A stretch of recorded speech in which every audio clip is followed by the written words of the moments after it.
Welcome everybody to the 13th episode of Comic DNA. This is our first sequel episode, where we will be discussing Miracleman Book 2, written by Alan Moore and penciled by Alan Davis, Chuck Beckham, and Rick Veitch. I am Aaron Walther, and with me as always is Luke Thompson-Moritz. Hello, thank you. And for this episode, we are joined by a very special guest, comic book writer and novelist Anthony Mathenia. Anthony, thanks for being with us on the show. Hello, everyone. Hello. So, Anthony, you and I, we've met a few times. You're in the St. Louis area, so we've seen each other at numerous comic book conventions and throughout the Midwest.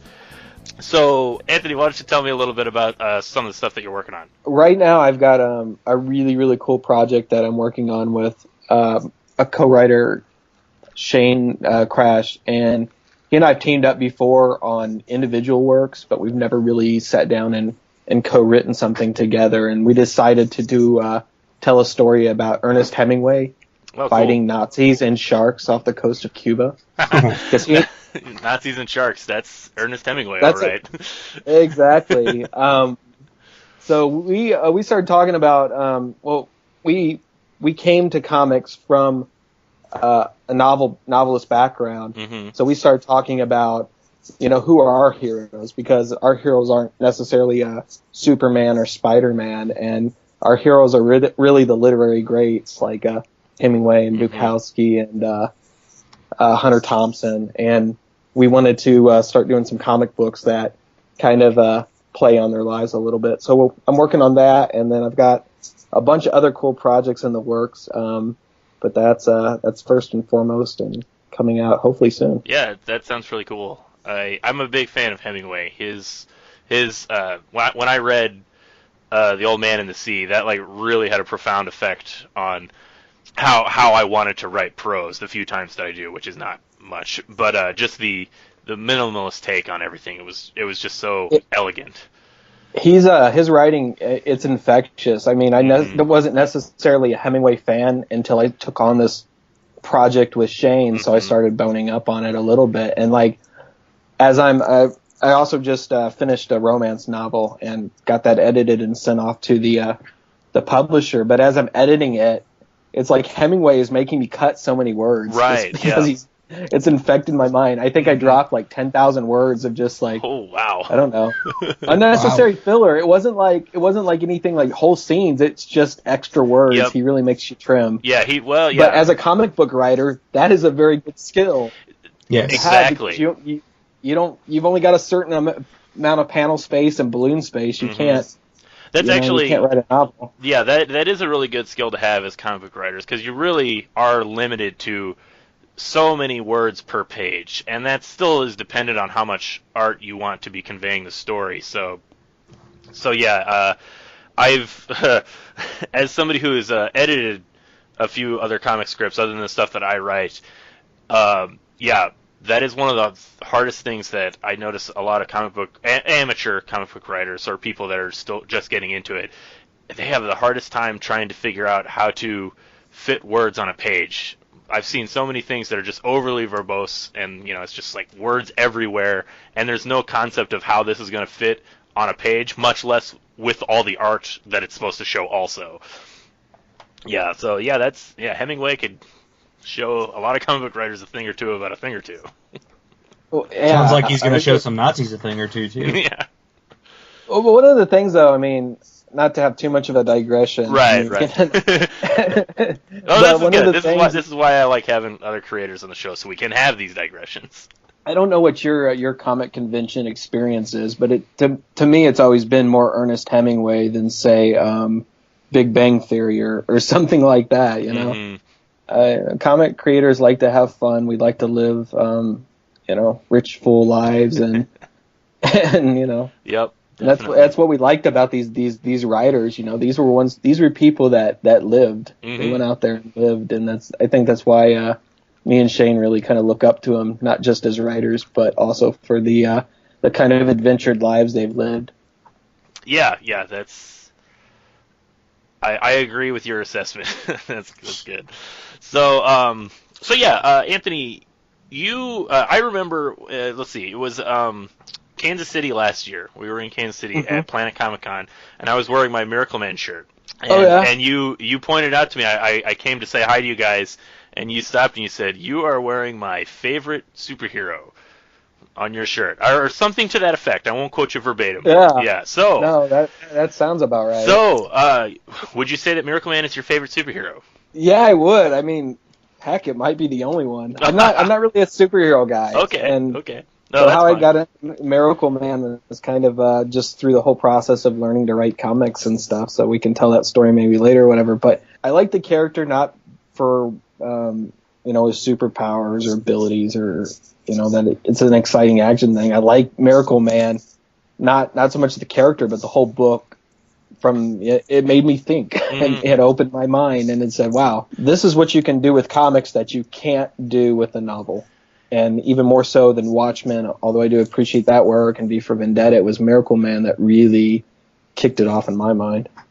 Yeah, I had a similar experience with Miracleman. I read Miracleman after Watchmen and V for Vendetta because it was so hard to find, and now, of course, it's being published by Marvel Comics, so it's really easy to find, which is great. But when I read it, it was a lot harder to find. And I kind of had that thing, too, where I read Miracleman, and it really, a lot of like the style, Alan Moore style, I was definitely familiar with it, having read, Watchmen. And these are books like Watchmen and V for Vendetta. They get a lot of praise, but I kind of think Miracleman, there's things about it that I actually like more than in Watchmen. It's not quite as structured as Watchmen. Like Watchmen is such a perfect package. That's what I would say about Watchmen. I mean, it's precise, it's finely tuned, it's honed, it's a machine. And Miracleman's a little bit sloppier, a little bit looser. It's not Alan Moore and his at his zenith or whatever that people generally consider. This is him at his beginning when he's just trying to decide how do you deconstruct an old superhero, which he'd later go on to do with Swamp Thing and then with Watchmen. Yeah, but there was something about Miracleman that I really appreciated, which was how it almost was.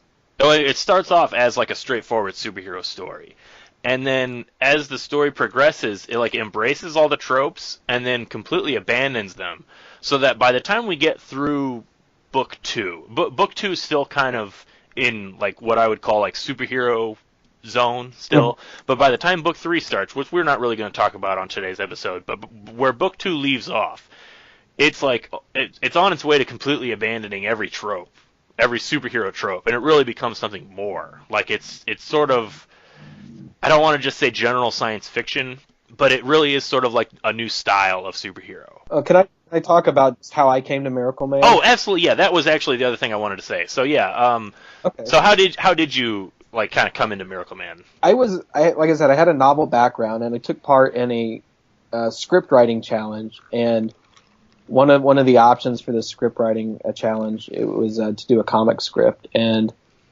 I hadn't read a comic book since the 90s, like when Tim Burton's Batman was out, and everybody was into comics, and then and then everybody moved on to other things. Right. And that was kind of where I was at, where I hadn't stepped foot into a comic book store, read a comic book since then. And so I was sitting out, I was going to write this comic script, and I was talking to a friend who used to do a lot of editing work for some major comic book publishers. And he was kind of giving me the landscape of the comic industry, and he was kind of a little bit disenchanted with it at that point. But he was talking about, he said, one of my favorite books is Miracleman. I think you'll like it based on the things that you write. So I had to acquire a copy by other means because it was out of print. Right. Those are the same. That's how I first read it. The same issues that I'm reading. Which I'm now. I'm now buying the Marvel series and catching back up. But that's how I came to it. And like I said, it was one of the books that especially when it got to that third book, that it all kind of came together and really just kind of blew my mind and said, wow, what is this? And that really inspired me. It's like, you can tell some big ass stories with comic books. Yeah. So my novels are kind of these more intimate character things, but when I try to write comic books, it's this kind of thinking more broadly and thinking multidimensionally and, you know, all that sort of thing, which you kind of get into in this Miracleman story. Yeah, that is one thing, kind of I was talking about with Miracleman, how it evolves, and that is one thing I like about the series, Alan Moore's story. It starts off so small. You know, it's just about this guy who kind of like realizes that he's a superhero, and it keeps building, and like his world keeps getting bigger and bigger and bigger. And by the time you get to book 3, it's just this immense scale, just this huge scale of a story. And it has this really nice progression throughout the story that feels really. It almost feels like a natural progression. Like this is the first time anybody said, like, if somebody had superpowers, this is naturally what would just happen. And, you know, you wouldn't just be fighting supervillains every month. It would all just kind of build into this sort of a thing. And that was always, that was always the impression I got about Miracleman, and why it made such an impression on me, because it's almost like it can't be a superhero comic, because superhero comics are stuck in the cycle of the franchise and the mythology, and Miracleman. I guess this is a thing we can talk about more in book 3 if and when we ever do book 3. But like it really like abandons superhero mythology, and then, as I said earlier, it like brings its own style of mythology back to it. Right, and you see those notes in Watchmen, kind of like in Dr. Manhattan, further development. I had this guy. He tells me to read Miracleman, and it was Sean Jordan, and I go back and I start reading this book that I acquire, and it starts, you know, I know you guys always cover book 1. It starts in that hokey, that 1950s, kind of pastiche, and I'm reading this thing, and I'm like, this is hokey, this is corny, this is terrible. My exact reaction too. Yeah, Luke said the exact same thing when I made him read it.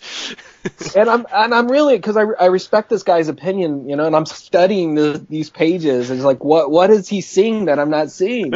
And then to the point there where he pulls back, he starts quoting Nietzsche, and it just like, all right, we're dealing with something totally different. Yeah. And then I was hooked from there. And I mean, I love the story, the twists and turns, but you're absolutely right. You start pulling back from that really small, intimate, here's a guy just trying to deal with, hey, I've got superpowers and I've also got a wife, and I really don't know who the hell I really am. Mm-hmm. And then from there, we pull back, and go intergalactic. Down. Yeah. I think that's what makes the story so compelling.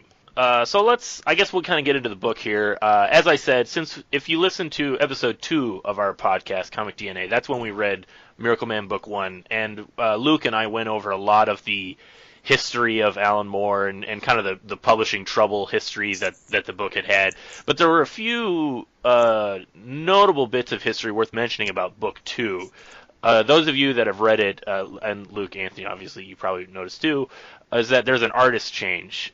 It was very jarring when I first noticed it, yeah. Yeah, Alan Davis drew the first 3 issues. And the reason for that is because basically the first 6 issues of the as published by Eclipse, because the Eclipse run, which was recolored and published for the American comics, they were republishing the material that was originally published in Warrior magazine in Britain. At the point of when they were in the material that was going to be published as issue 6, the book went on hiatus. Not Warrior magazine, but the Miracleman story went on a hiatus, like right after a cliffhanger, right after right in the middle of like the Gargunza story arc. Right. And so purportedly it's because there was some financial disagreements between Moore and the publisher. I don't really know, but so the story was kind of just like discontinued for a little while. And then they started licensing it out to America, and that's when Eclipse got a hold of it, and they began publishing it, and it was proved to be pretty successful. And so Eclipse then hired Alan Moore to finish the series. But unfortunately, Alan Davis did not come back for the new issues. So the first new issue, which finishes the Gargunza story arc, is drawn by Chuck Beckham, who not many people may know that name, but I think some fans would would recognize him more by the name of Chuck Austen, who Chuck Austen had kind of a notorious run on the X-Men in the early to mid 2000s. Was not well received by fans. I myself was not particularly a fan of his work, but he also had the unfortunate job of trying to do X-Men comics at the same time as Grant Morrison's famous and, in my opinion, groundbreaking run on New X-Men, and Austen also had to follow him, so that had to be pretty difficult. But for a period of time, Chuck Austen was mostly writing comics. He wasn't drawing. He drew this issue of Miracleman, but at this point he'd moved into writing, and he wrote like a War Machine series, just some stuff here and there, and none of it was well received, I think is the best way to put it. And so he pretty much left the industry, the industry proper. Like he's not doing anything for Marvel or DC, and I think he's mostly just writing for TV and publishing novels at this point. And then the final 2 issues of Book 2 are drawn by Rick Veitch, who is a fantastic artist. He's got a huge bibliography of notable works, including other Alan Moore books, Swamp Thing and Supreme and 1963, stuff like that. So Veitch is a pretty big pillar of the comic book industry. Right. So, now that we're kind of like getting ourselves familiar and set in, Luke, why don't you give me a plot synopsis of Miracleman Book 2? So the plot synopsis of Book 2 is, it picks right back up after Book 1. He's still having to kind of cope with being Miracleman, having this identity crisis, and they're trying to prepare for the coming of the baby, of their child. Mm-hmm. And through the events of them preparing for this, his wife gets kidnapped. And since he's not really warmed up to Cream yet, obviously he thinks it's him at first. Mm-hmm. Through some chains of events, they figure out that it's Gargunza? Gargunza. Thank you. They figure out it's Gargunza, and Miracleman and Cream confront Gargunza to save his wife. That's the first arc. Mm-hmm. And then the second arc, after the Gargunza arc, the child is born, and they just have to, deal with the child. Yeah, it's mostly, it's sort of like a wrap. The Gargunza arc is the biggest arc of the story. The child arc just seemed to be there to kind of not leave it on a cliffhanger sort of thing. Yeah, so. Book 2 consists of 6 issues, and the Gargunza arc is like which is the biggest of the books, like you said, yeah, right? it is the biggest. Okay. And so it's mostly the 4-issue Gargunza arc, and then there's 2 issues that kind of like wrap up that arc and then set up the events of the next arc. Of Book 3. Of Book 3, yeah, correct. Right. Yeah, so, but yeah, the big story here is, this is the arc where we find out about Miracleman's origins and how he came to be Miracleman, and that is through the scientist Emil Gargunza, who is obviously the Miracleman version of Dr. Siviana. Yes, of course. Yeah, for Captain Marvel.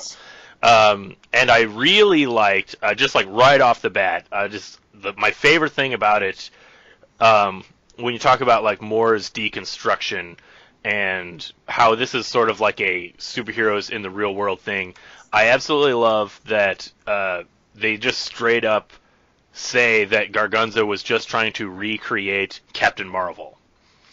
I lost it when I saw that. Great. I just read the issues, the Marvel issues today to refresh my memory, and I had missed that in the original run because I wasn't as familiar with the backstory. Right. And then you hit that panel where they very clearly show Captain Marvel and I guess what is it, Mary Marvel? Yeah, and the whole it's Captain Marvel and Mary Marvel, and it's even more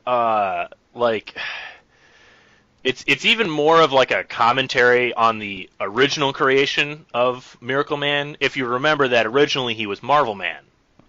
So, As we discussed in the first episode, the history of the character, Captain Marvel comics were being published by Fawcett Comics, and they were being licensed out to a British publisher.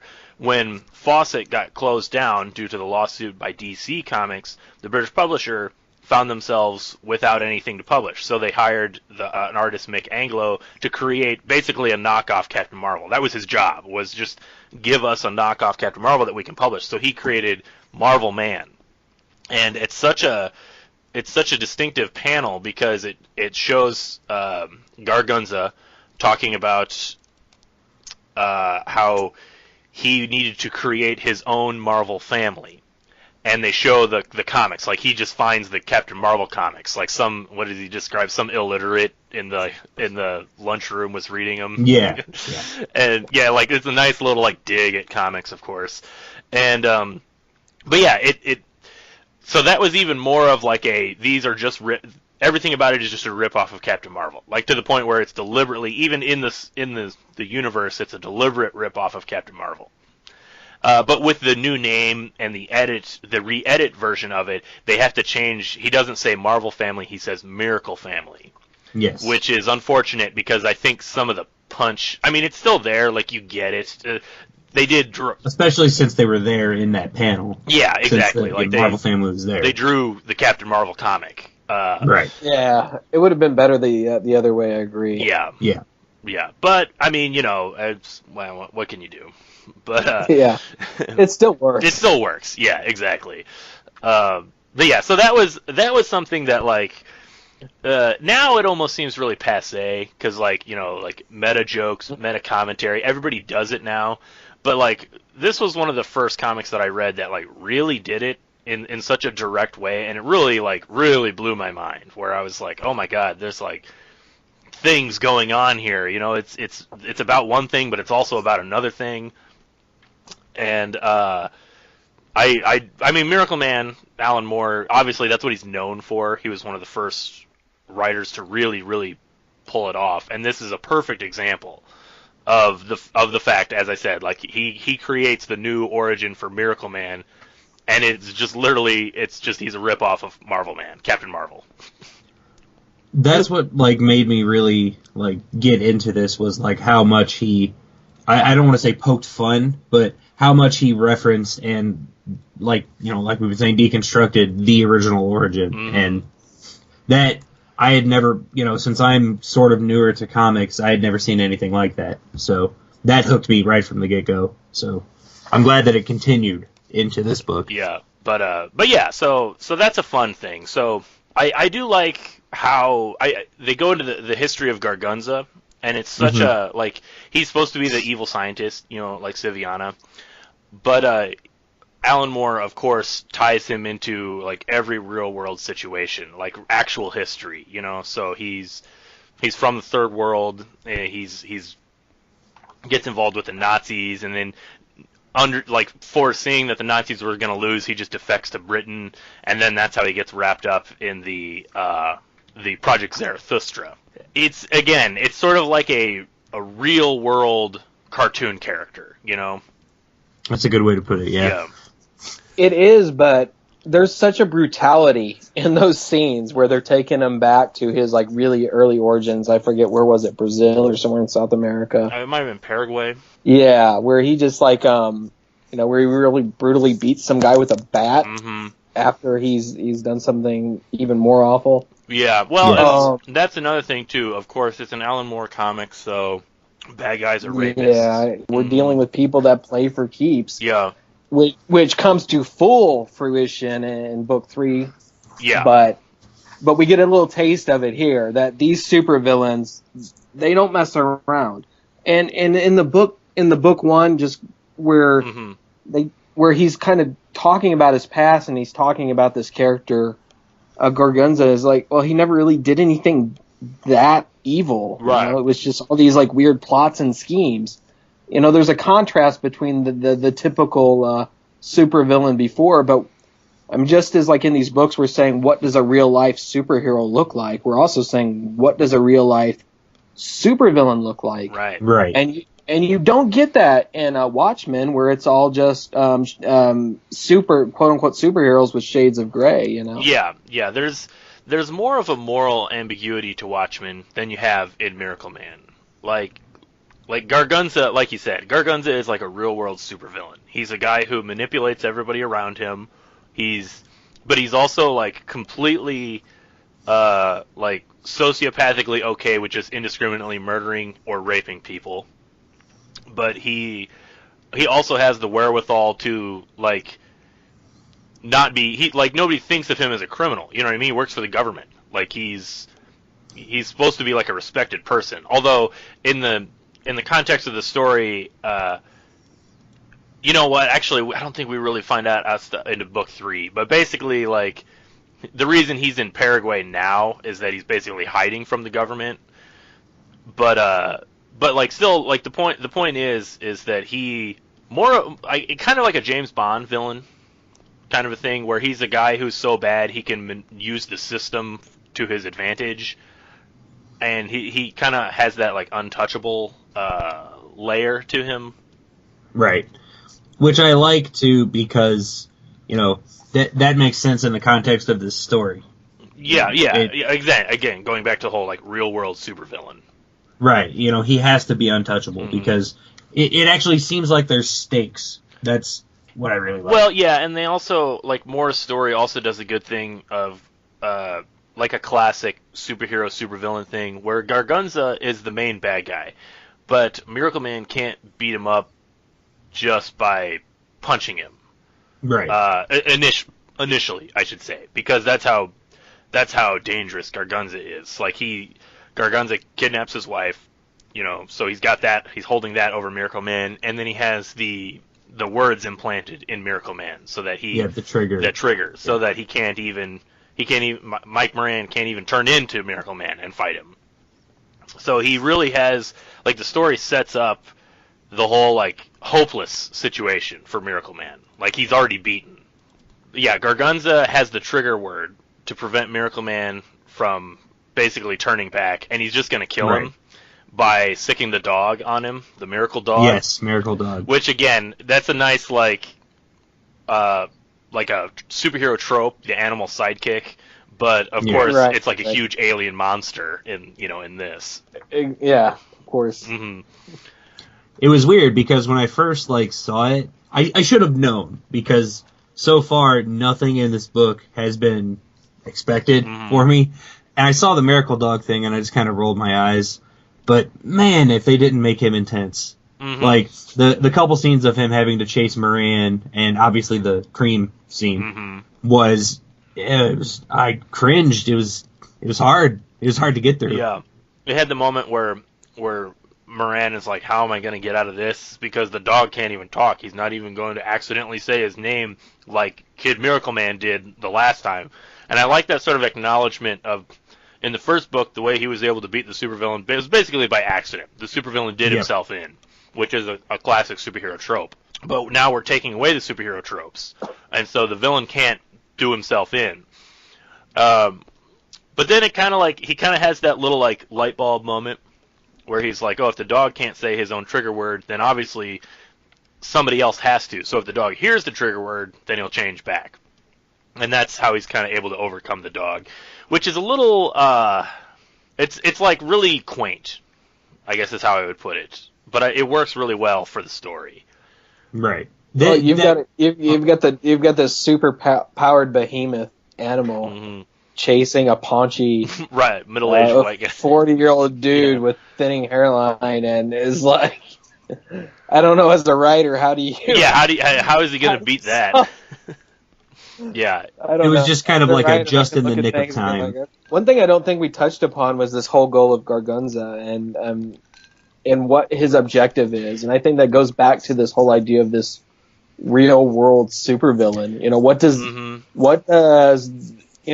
Lex Luthor really want? Does he want to rob a bank, or Yeah, that's a good point. Well, what does everybody want? They want to live forever. Yeah, they want it's immortality. Yeah, immortality, power. That's been the goal since day one. Because I think he explains why he kidnapped Liz, right? after his whole description of his past, right? Yeah. It just like segues into him talking to Liz about it. Okay, yeah. Which is his ultimate plot, which has been there from the beginning. You know, it's not to make these super powered military weapons. It's really to create a way for this mad scientist to figure out a way that he can inherit these powers and also live on as a god. Yeah. The story unfolds really nicely like that. Again, we were talking earlier how it like keeps growing, and when we get into this Gargunza story arc, like I said, everything for Miracleman feels so hopeless because everything he's been doing has been part of Gargunza's plan from the beginning. Like the whole point that, like you said, he created Miracleman. Gargunza created Miracleman for the government, not because he wanted to do the government's bidding, but because he wanted to create a perfect vessel to use as his own body, or just to right. You know. So, and they kind of like give the scientific, like the fake science reasons for why Gargunza couldn't just create like a Miracleman clone and then just use the magic word because it only worked on kids, which was also another like deconstruction of the superhero trope, because in the comics they're all kids. In the original comics, it was all like a kid. Billy Bastion turns into Captain Marvel, and then his friends are all kids and they turn into superheroes. So this is it's sort of like it's just kind of playing within like the rules that were previously established for like why Gargunza can't just create an alternate body for himself and then just say the magic word. He has to be a kid. So that's the whole reason he's creating the Miraclemen and all these other like I also do like how he keeps calling them monsters. Like they keep referring to them as they're not human, they're monsters. And it's because he's trying to get them to breed so that they can have a baby, so that he can essentially switch bodies with the baby, which is a pretty like classic mad scientist kind of a thing. But yeah, so the story does a good job of kind of like following tropes while kind of like getting rid of them and pushing them to the side. And during this story, we talk about this whole idea of you have this mad scientist type character, and his goal really is to live forever. Then you start getting these like biblical motifs in here that they're there from the beginning. And Alan Moore is not treating this character like a superhero. People do not look at him like a superhero. They look at him like for Gargunza, he looks at him as like a monster. Yeah. But what he's really building up to, which we fully explore down the road, is this idea of the superhero as a god. Mm-hmm. Which, if anybody's read Watchmen, you will automatically identify these things because they really are refined in Dr. Manhattan. Mm-hmm. But here's the first time that he's playing with this idea of the superhero as a god. And there's just, I don't know if they're intentional or not, but as I was reading through it, I was just kind of picking up on these things where you have this scene whereas Miracle Dog is out attacking Mike Moran, Miracleman's depowered alter ego. Mm-hmm. And then you kind of have Gargunza back at the compound. He's fully confident, as every supervillain is, in their plan. It's going along fine. And then he's got this immaculate child that he's going to use as kind of a host for his body, or I'm sorry, for his personality. Mm. And then the scene, he goes and he picks up a pear off of a tree and eats it, which it struck me as this whole kind of like a Garden of Eden type thing. And I don't know that the analogy is all that stretched, because when you get into the later scenes about the childbirth, I mean, they just come out and say it, scenes from Nativity, and then you've got this picture of a Miracleman inset on like a cross, beaming cross. It's like before they're kind of being coy, and like some of Moore's purple dialogue where he's like, she's not sleeping with a man, she's sleeping with a god. That's not a quote. That's just kind of my memory. Yeah, but that is kind of how he describes it, yeah. Right, that's kind of the language he's using all along, and then you kind of hit to this point, and it's like... Yeah. oh, we're really going there. And then in book 3 down the road, it's like, okay, that's where we're at. Yeah. That is kind of the turning point. Like, basically, like you said, through the Gargunza story arc, there's this whole theme of man becoming God. And I mean, that's really kind of the theme of the story to begin with. The whole, like, a man becomes a god. And like you said, Moore uses a lot of that language to describe the situation. And you have Gargunza set up as, like, the Satan figure. He's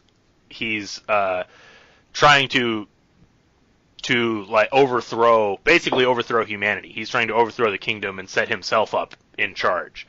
And Miracleman is able to defeat him because basically, as we said, he's able to remember the trigger word for the dog, and he kills the dog, and then he becomes Miracleman again. And there's that really good scene of him just when he just goes to get Gargunza, and there is no like wordy dialogue or like witty jokes. He just like flies into the room, grabs Gargunza, crushes his throat, so he can't say the trigger word to turn him back into Mike Moran, and then just flies into deep space. And there's that scene where he gives him the kiss. Yes, because even Miracleman kind of understands sort of the like this like metaphor of like, because they talk about how like Gargunza's the father of Miracleman because he created him out of nothing. Right. And so what you have here is Miracleman. If you look at it like that, in that sense, Gargunza is like the would-be god, and Miracleman completely kills him, just like kills God. And now he is God. He's overtaking the throne. Which is what Gargunza wanted to do. Right. How beautifully tragic. Yeah. And again, this is a comic that doesn't. This is a comic that plays for keeps. This is not one where Gargunza comes back a few issues later, Correct. with his new plot. It ends with him being thrown down to the earth through the atmosphere and bursting into flames. Where what hits the ground is just a meteorite of the guy's pelvis. Yeah, exactly. Yeah, it's just. Yep. Especially too, it was paired with the Star Bright Star. Yeah. Yeah. How eerie, man. Mm-hmm. That was so well done. Just like artistically, I couldn't even like put into words on my notes how I wanted to describe how much I liked that scene. Mm-hmm. All I put was just great. Yeah. That was just great. Great. Yeah. I was kind of speechless, to be honest. But yeah, so that whole scene though, where he gets his superpowers back, retransforms, yeah. Just like we talked about earlier about the brutality of the supervillain, it's the brutality of the superhero. Correct. Right, yeah. which you don't see normally. Right. And like in like Miracleman, like the earlier version, the one we get a taste of, like in the very first issue, where it's kind of just this hokey rock'em sock'em, here's the enemies in the pile over here, and we're gonna like G.I. Joe off to some like invisible prison off air. We have Miracleman crushing heads, very easily sticking his hand through some guy's body. Yeah. And just showing like, what can you do to this guy?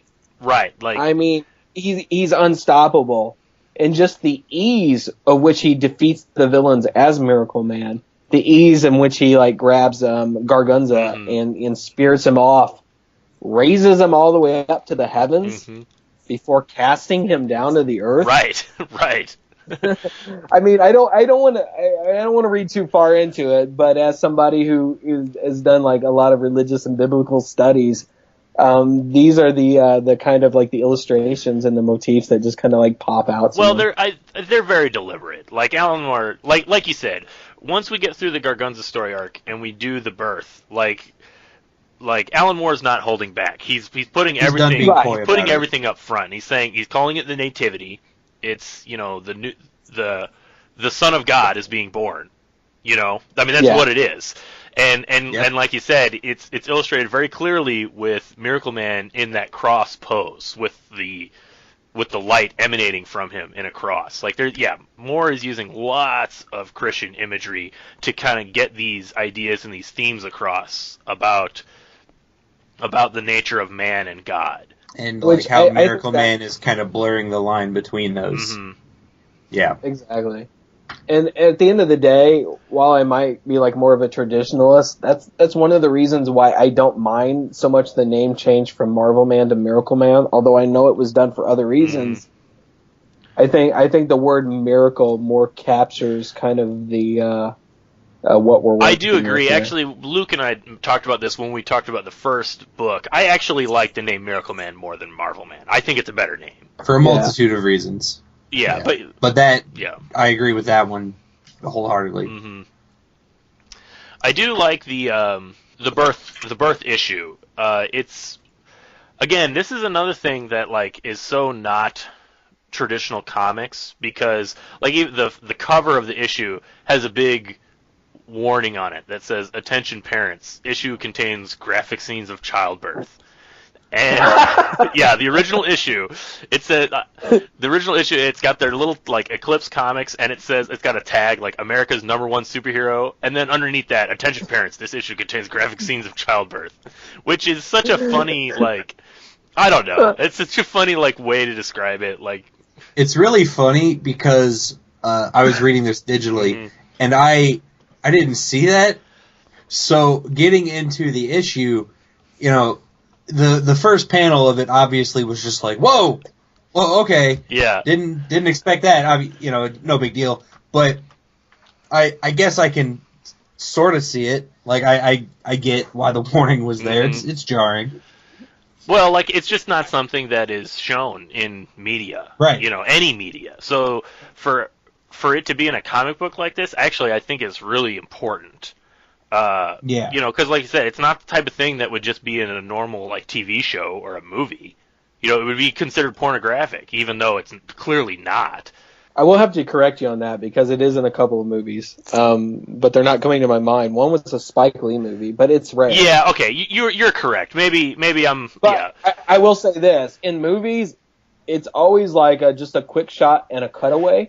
Exactly. That I do think that's an important distinction because They don't dwell on it. Well, in but movies, this, you have- we show panel after panel in set with this like these other scenes and this poetry. Mhm. It's like this whole, it's not just this pages of childbirth just for the sake of showing a woman giving birth to a child. right.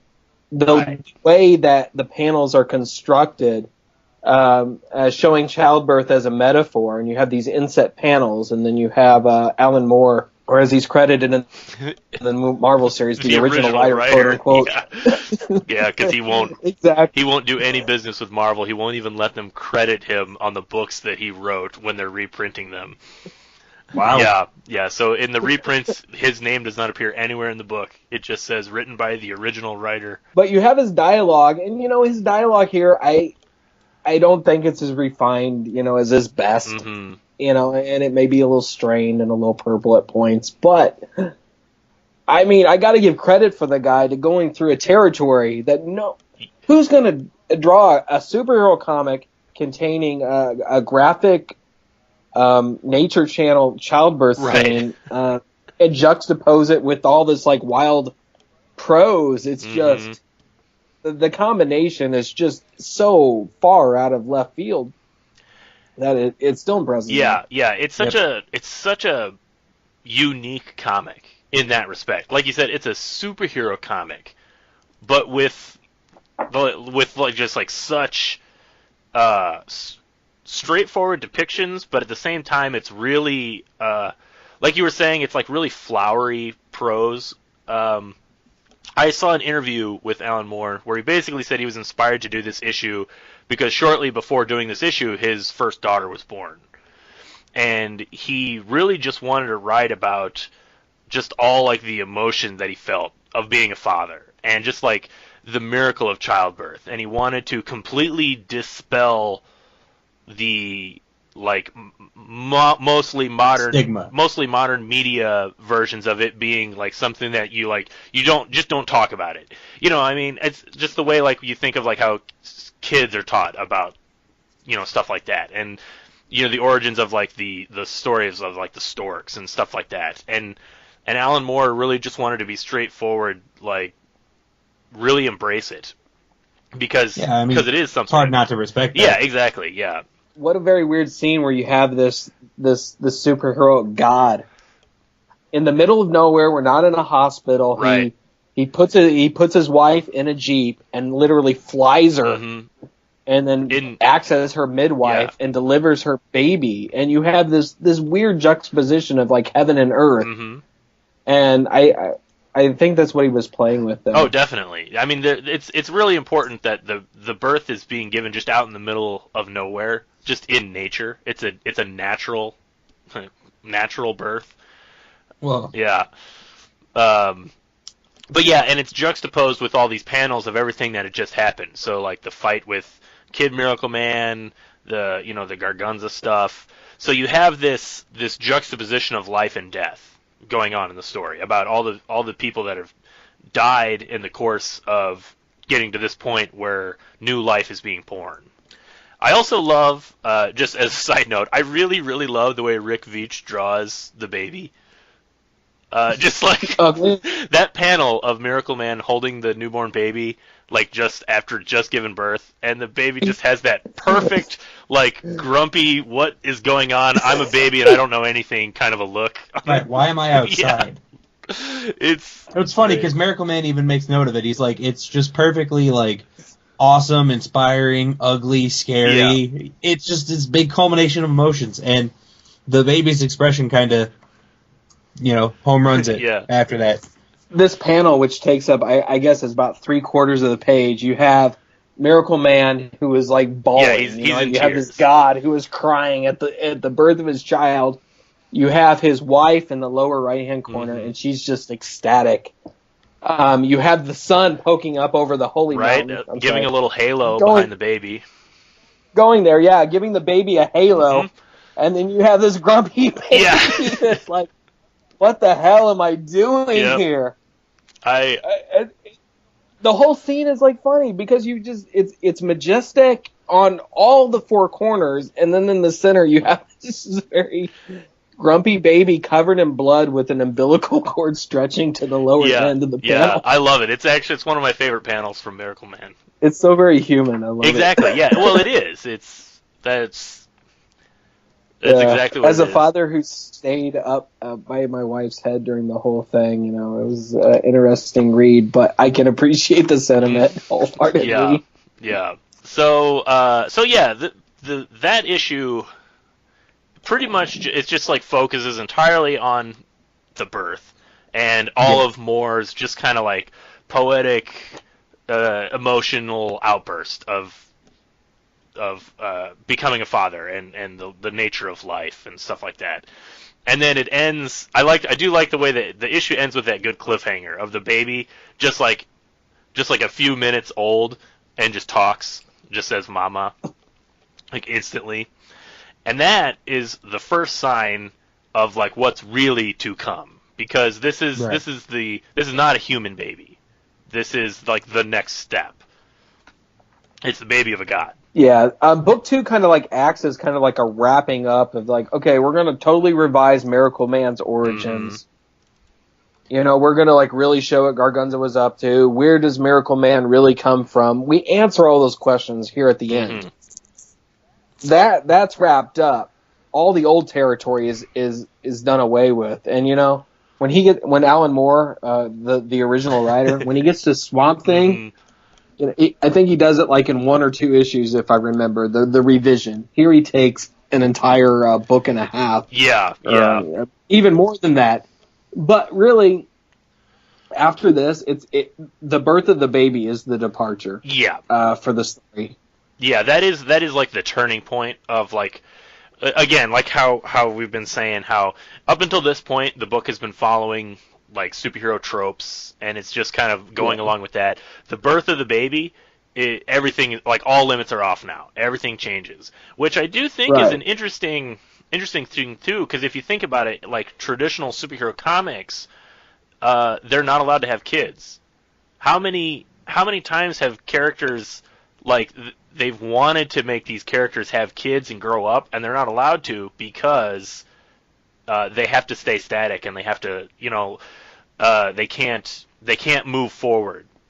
And so, I mean, you have, like, just off the top of my head, like, I think the only child that was ever allowed to really go was Mr. Fantastic and Invisible Woman in Fantastic Four. They have a kid, Franklin.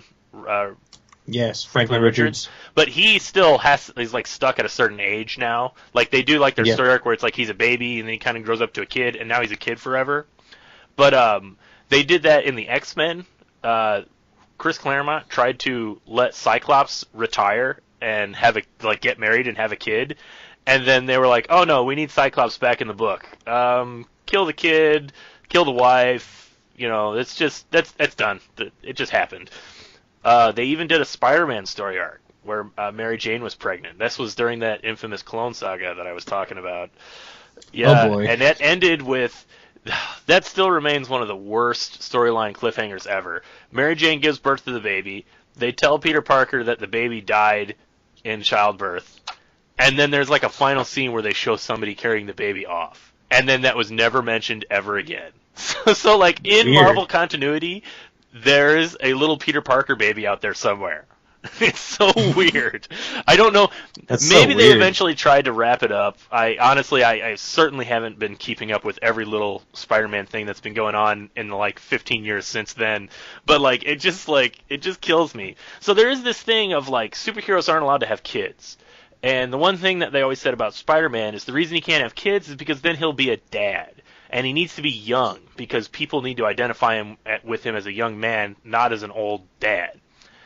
And in Miracleman, we have straight up the birth of the kid. Miracleman becomes a dad.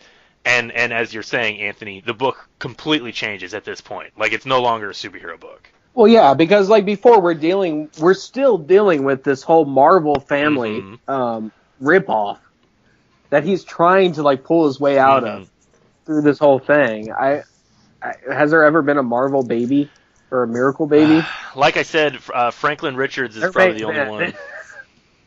But like within the whole comic community, he's introducing something new. Exactly. Yeah, it's a completely new element, which of course comes into play in a big way in book 3. Which of course, Luke wouldn't know anything about that. Ugh. Now I'm gonna have to read it like just outside. You're in for some good stuff. You should read it. Yeah. So they do the issue with the nativity, and then the final issue of book 2 is just sort of like a final wrap up and setting up things for book 3, because we see the aliens, they're the KISS, I think is how it's pronounced, QYS. Yeah. They are investigating the Miracleman family, essentially, because I don't remember, we didn't really explain it. Like the Project Zarathustra experiments that Garganza was doing, basically they found a crashed alien spaceship, and when he was able to retroactively use the technology to create the Miraclemen. That was the whole purpose of it. And so the final issue has these mysterious aliens walking around in Britain trying to find Captain Marvel and Miracleman and Kid Miracleman, and then we're also introduced to Miracle Woman, who was somebody that was not mentioned at all up until this point. I was a little lost. Not lost, but I was just curious about who this was. Do you... Because we... I don't know, I was just going to say, actually, now that I think about it, I can't remember. Was Miracle Woman mentioned in book 1, like when Marvel Man is telling the stories about... Or Marvel Man.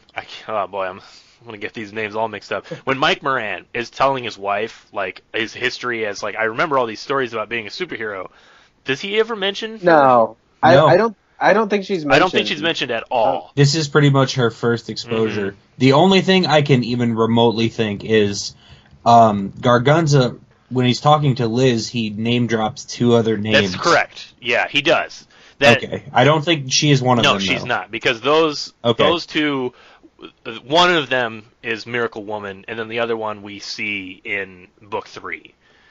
Okay. Because in book 3, Miracle Woman starts talking about her origin, and we see the other 2, which still has to do with Garganza's plot, so it's not entirely over. But yeah, so this book basically is just like a tidying up, or this issue is just a tidying up issue, but it introduces us to Miracle Woman. who is apparently, like, just from this issue, she comes across as somebody who's like not like Mike Moran at all, because she basically completely has her life together and like has no problems like understanding the powers that she has.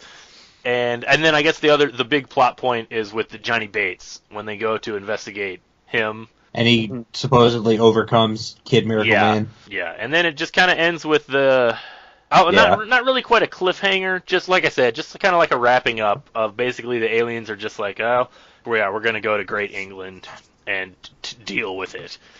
And then at the very, very last panel, they transform. Correct, yeah. And they fly That's off. right. They use their transformation word. But they don't show it, which I thought was a really nice touch. Correct. They don't show it. They leave us on the edge, of course. Mm-hmm. Of course. And that's one of the things like we play upon with like Garganza. He's saying, well, here's these aliens and they can possess other bodies. Where he's trying to like, as a writer, I kind of look at it from that angle where you have Alan Moore and he's dealing with a superhero whose the origin of his power is a astrophysicist gives him a more or less magic word that transforms him. And yeah, maybe that flies in the 50s, but in the 80s going into the 90s is like, how do we rationally explain what is happening here? Yeah, and that's something that we don't really. Well, I mean, he gets into it, like, actually, in this book. I do really like the way that works, like the whole concept of the underspace, where you have these, basically just like other bodies, and you can switch between space, you can switch them in and out of space. That is a really nice sort of like science fiction rationalization of what was just sort of just like a little magic, this is just the way it is because we say so, kind of superhero trope from how the book, like, the origins of the book, like you're saying, in the 50s. Yeah, I do really like the whole infraspace or underspace, whatever they call it. I think they in this, Gargunza calls it the underspace. I think later on they start calling it the infraspace. And this idea, I don't know where like Moore draws his inspiration from, but I see this idea a lot, like in just like weird like metaphysical stuff, where this idea that where you have like human consciousness or consciousness existing outside the body and like funneling through, and then he kind of like takes kind of that idea and blends it into the superhero. It's like how does like a normal person transform into a god? Right. Yeah, it's a good book. I think book 2 actually might be my favorite part of Miracleman, and I can't say until I've read book 3, but I feel like, and that's aside from the Kid Miracleman stuff in book 1, I think this is stronger in almost every aspect. Well, I definitely think this is stronger than book 1. Yes. I'm really partial to all the. I really like the Kid Miracleman dynamic, like how he's it's that whole like Black Adam aspect where he's trying to like corrupt the human host, and I liked seeing that come back. But that being said, I do think book 2 is substantially stronger. Yeah. I think the important thing to remember about Miracleman, this is not the Watchmen Alan Moore, the V for Vendetta Alan Moore. This is a guy who is just trying to figure out how to tell these stories. Correct. Yeah. So there's a little bit of an awkwardness to it as he's getting his footing, and I think it starts picking up in book 2, where he like knows where he's going with the story. Yes. And then it all pays off in book 3, and I would say even beyond, even to the Neil Gaiman stuff. Oh no! I'm not gonna like intimidate you with like stuff to read, but it from its origins as this kind of like wacky 1950s superhero to where it goes. I honestly haven't seen it since in comics. I really haven't, and I'm so looking forward to seeing if they bring Neil back and have him finish his run where it would have gone, because it's out there. Well, I heard that's the intention, that they're going to publish all the old Marvel Miracleman stuff, and then Gaiman's going to finish his run, which I would be very happy if that happens, because it's kind of, Miracleman has been like this notorious book in the comic book industry, but like notorious for such a long time because it's so it's so not just so good. It is really good, like for all the reasons we're talking about here, but it's also so important, like historically, of like what it did to comics and how many people were influenced by it and how it changed everything. And it's been out of print and nobody's been allowed to publish it for like or print it for, 20 some odd years, and it just like ended abruptly, like Gaiman in the middle of Gaiman's arc, and he didn't get to finish his story. So it's almost got this mythology. Well, I mean, it does have this mythology built up around it of like a lot of people are really, really, really waiting for this book to finish. So I'm glad to see Marvel kind of doing that finally. And I'm glad to see him like bringing in like the Morrison stuff that was never ever published, but he had a script for. Let's bring that in. Let's show what the story would have been. I mean, when you talk about like the names like Moore, Gaiman, Morrison, why isn't this book more known than like Watchmen? Right? I mean, these are like the top, like some of the three of the most. I will say three of the most influential creators. That went on to have really big careers in comics. Gaiman probably he didn't really have as a bigger career in comics, but obviously. But Gaiman got his start with Miracleman, even though he was like writing it at the same time as Sandman. It was like because of his friendship with Moore that he was allowed to continue the story.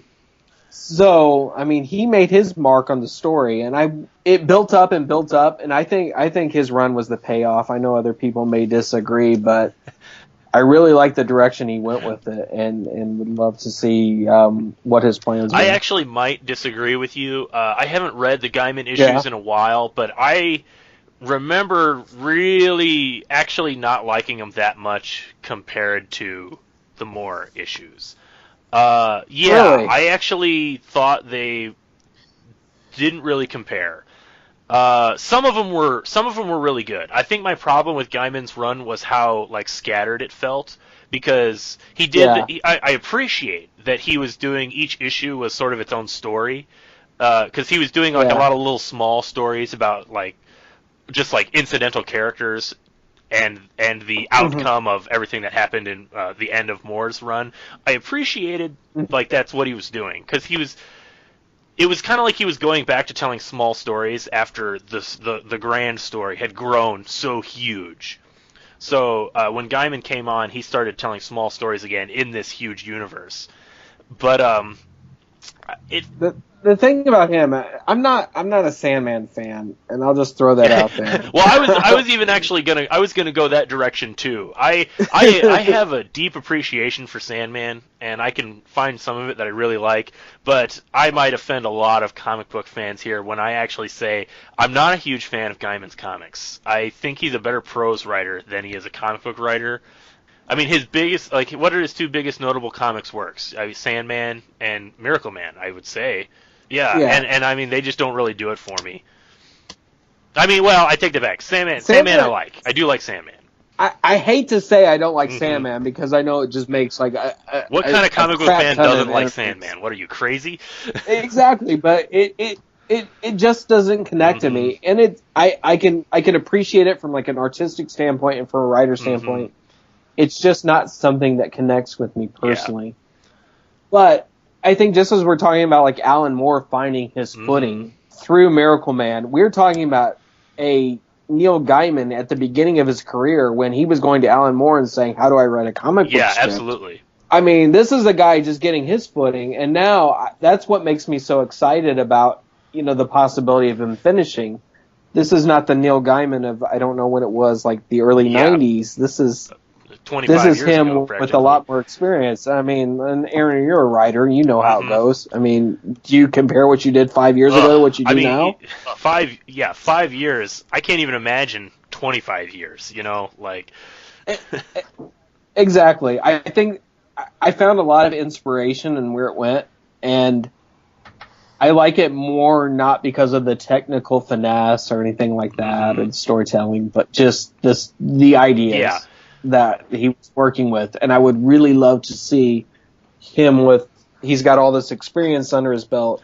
To see where where he would have taken it. I do want to see him finish it, because actually I would say that although, as I said, I don't think Gaiman's run was as good as Moore's run, what there was of it, I actually thought it was getting really, really good right before it was unceremoniously put to a halt. I actually really did like the stuff he was doing with Dickie Dauntless, right? Young Miracleman, the one in the red. I was going to ask do they bring him in? Basically, he doesn't do anything in Moore's run. He's just kind of like Moore just doesn't have room for him. But Gaiman starts working with that character in what I feel is actually a pretty good way. That was when I started getting into Gaiman's run. The first like I don't remember how many issues it was, but it felt like it was a really rocky start. But it was. Where do the Andy Warhols come in? Because that's what I don't remember. That's actually in Moore's run. He makes mention of the Warhols, and yeah, oh really? So that's it's a Moore thing. Yeah, in book 3 they talk about the Warhols. They talk about the Warhols, and then Gaiman does the full issue about the Warhols, and that's. See, I didn't realize that's pretty early. So maybe I'm giving credit where it's not due. This is the one thing I loved about it. Yeah. So, like, yeah, the first few issues of Gaiman's run I wasn't a big fan of, but I do think it was getting really good, and then it was cut off. So I'm really excited to see, like, Neil Gaiman now, accomplished, professional, experienced writer, to really finish this run, if that is indeed what's going to happen. And I think they would be crazy if they're not doing it. I mean, we're talking about it like whether or not it's going to happen. I don't know. It probably has been reported whether or not it's happening somewhere. I just haven't checked. Yeah, I'm not up on the news, but I'm hopeful. Can I ask you something, yes. Aaron? We talked earlier about how Moore's own life influenced this whole birth sequence. As a comic book writer, I mean, how does your own reality, personality, life experience bleed into your work? Oh, I mean, it's like in every way. Like, I hate, I used to always kind of like roll my eyes when I would listen to people talk about, like musicians, when they talk about their music, or writers talking about their writings or whatnot.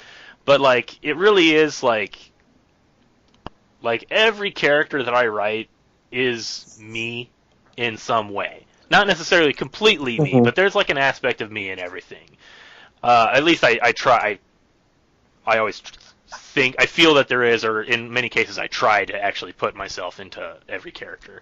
So yeah, I mean, I think that's just kind of like something that's inescapable. Like when you're a creator, when you write, to have a really strong authorial voice, you invariably are just drawing from your own life, and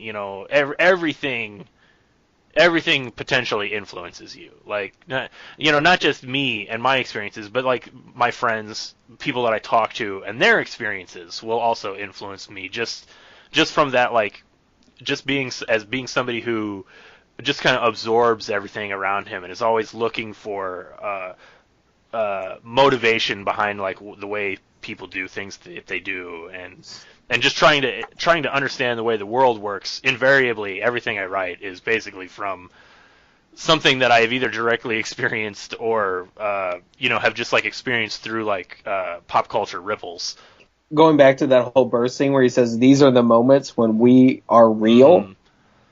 We have this, I mean, just grounding in reality. We have this ridiculous idea of like this man that's like half superhero, half god, who is giving birth to this this immaculate child, with superpowers and all this stuff, and totally grounding it in reality. And God, that's what I love about comics. Absolutely. Taking these like fanciful scenarios that are just like so far out there and ridiculous, and then using them to like really translate the human experience. Yeah. I mean, to me, that's majestic. Well, and I think that's what like really good fiction does. And I think that's what makes Miracleman work so well, is because, as we have repeatedly stated, it starts off as just sort of a reinvent these superhero tropes, and then it really does become this like complete representation of the human condition, in like a very, very real and understandable way. I would say more so than Watchmen, because in Watchmen, what are the human issues you're dealing with? Impotence? Yeah, impotence. Very, very briefly on a couple of pages, where we're talking about the idea here of like a man who doesn't know who he is. He has these powers that are like hoisted upon him. He doesn't know what he is, where he's supposed to Well, come even the whole from. concept of life, like what is what is his life? Right. And then when you go back to this whole deal where he like acknowledges like Gargunza is giving him his life, is like, dude, I hate you. I hate everything you represent. I hate what you've done to me or my family, but you brought me into this world, so here we go. Yeah. Yeah, Miracleman really delivers on those. It's a very philosophical book, and I mean, it almost has to be if you're going to open your book out with Nietzsche quotes. You've got to follow through on that. Exactly, and I think that's what it resonated with me as like somebody who was just like saying, well, maybe I want to write comics where I read this and I see like all of these ideas, and this is not, this is not the Rob Liefeld X-Men I was reading as a child in the 90s.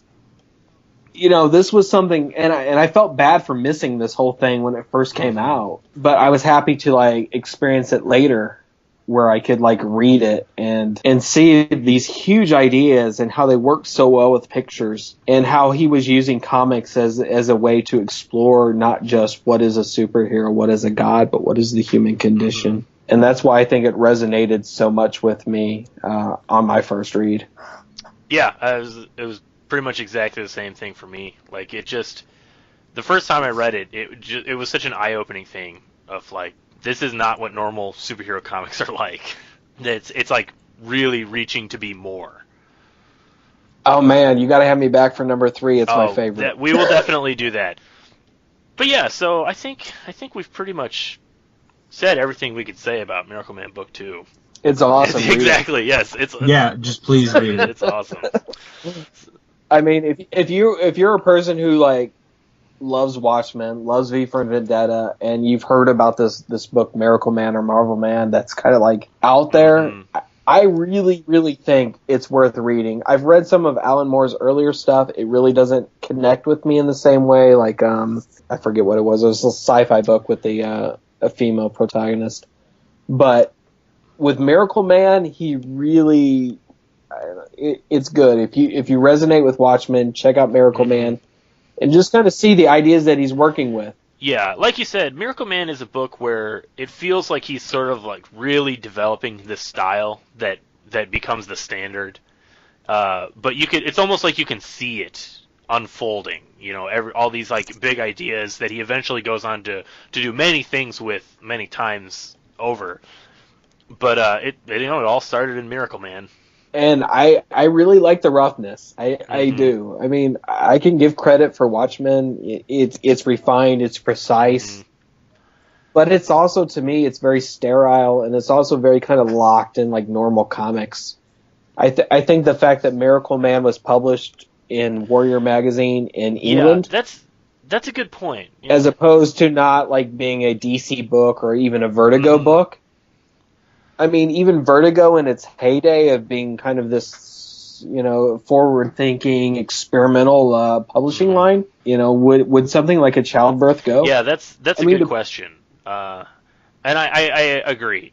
The fact that this was basically, I mean, now we would call it like an indie comic. The fact that it's not published by DC. Watchmen is great. Like you said, not to like take away from Watchmen, like what it does is really, really good, but it still feels like a DC book, whereas this book has its own really sort of unique, honest to God, anything goes kind of feeling to it. Like you said, it feels rougher, but in a way that's like entirely the appeal of it. Exactly. It doesn't feel to me, I mean, I'm not a fan of superhero comics, and I know Miracleman, we're talking about a guy with superpowers, but it's never, ever felt to me like a superhero comic. Whereas Watchmen, I could appreciate the technical aspect of it, I could appreciate the writing, I could appreciate the finesse.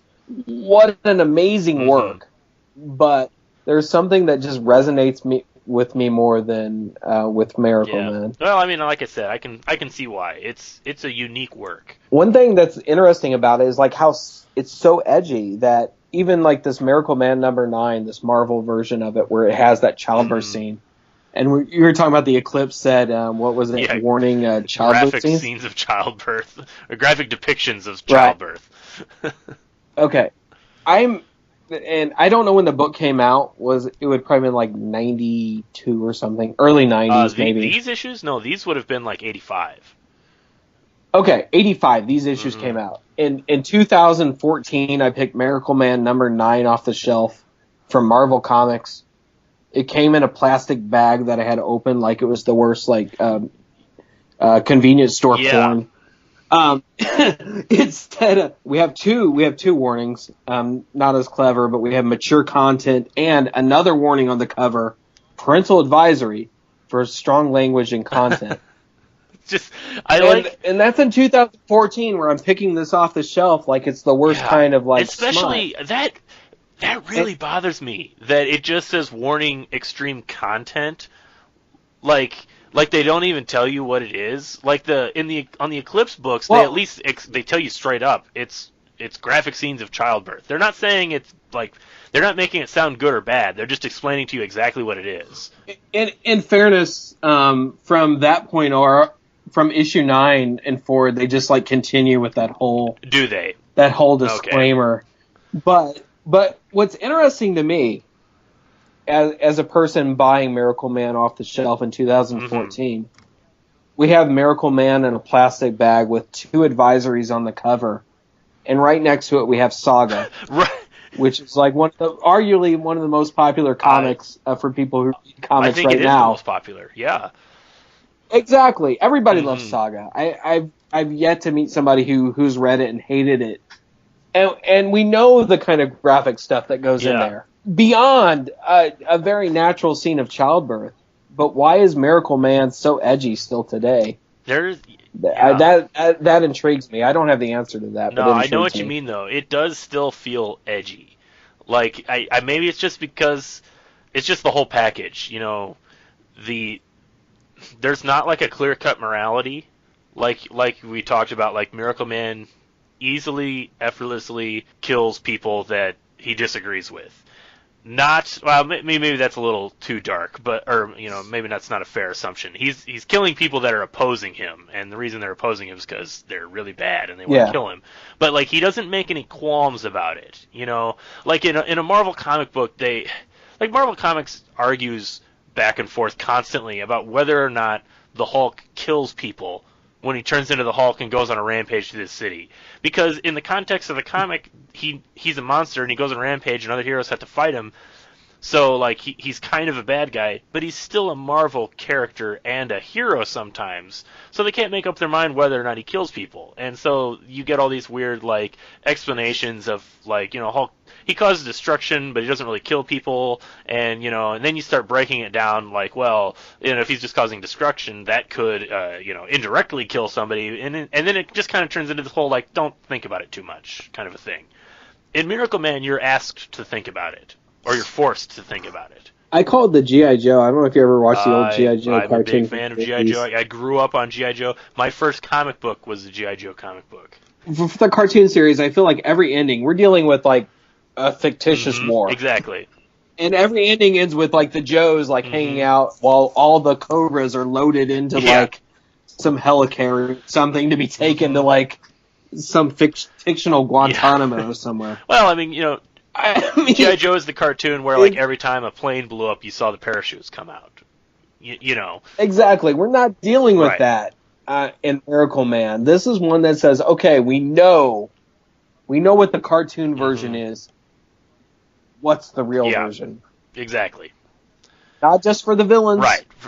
But for the heroes and for not just for the villains and the heroes, but the innocents caught in the wake of, like, oh my god, I married this guy and suddenly he's a superhero. How do I deal with that? Yeah, it's definitely, it's a heavy book. So I think, I don't know, I think we might wrap it up there. Did anybody have anything else they'd want to say about Miracleman? Not until the next book, yeah. It's good. It's good. Read it. Pick it up. No, I'm going to read it tomorrow. It's worth looking at. Yeah, definitely. Okay, well, yeah, that's going to do it for Miracleman. Thank you, Anthony, for being on the show with us. It was really great to have. Yes, thank you very much. Really great to have you. I love talking with people about comics, and Miracleman is definitely a book that there's a lot to say about. But yeah, so thank you everyone for listening. That's going to do it for this episode. Come back for the next episode. Luke and I are going to be reading Empowered by Adam Warren. If you've the first book, yeah, book correct. 1 of Empowered by Adam Warren. And if you've heard of that book, you definitely know what kind of comic it is, and I'm really excited to say that we are going to have some excellent guests for this episode. We're going to have a panel of teenage girls who've never read comics before read this book with us and discuss it. I'm so glad you've warned me before that you told me that. I would have loved if you wouldn't have told me now. Yes. Until now. So we're going to have some unique perspectives on Adam Warren's mature readers' satirical take on superheroes. It's going to be a good episode, so I encourage everybody to come back for it. My name is Aaron Walther. You can find me at Twitter at AAWALTHER, AA Walther on Twitter. You can also find me on Facebook, Aaron Walther on Facebook. You can find comics that I have written and drawn on my website, newhavencomics.com. And New Haven Comics is also on Facebook. And just rattling off every link that I can think of here. Catch new episodes of Comic DNA. I do update new episodes at New Haven Comics, and you can also find new episodes at the Podbean, where we are hosted, comicdna.podbean.com. And Luke, you know what, Luke? I think you told me the other day that you now have a Twitter account. I made a Twitter. Yeah, I don't get it. I'm on it pretty often trying to understand it. So, yeah, follow me. My Twitter handle is at Luke T. Moritz, Moritz. I post pretty regularly about everything. Excellent. So, and then I'm still on Facebook, Luke Moritz. Excellent. So. And I'm at on Twitter. I'm AR Mathenia, and my website AnthonyMathenia.com. If you don't know how to spell my last name, that's okay. I don't know. Sometimes I do. Yeah, we'll put the link. We'll put the link in the description of the podcast. Excellent. So, thank you everybody for listening, and we will see you all next time. Adios, amigos.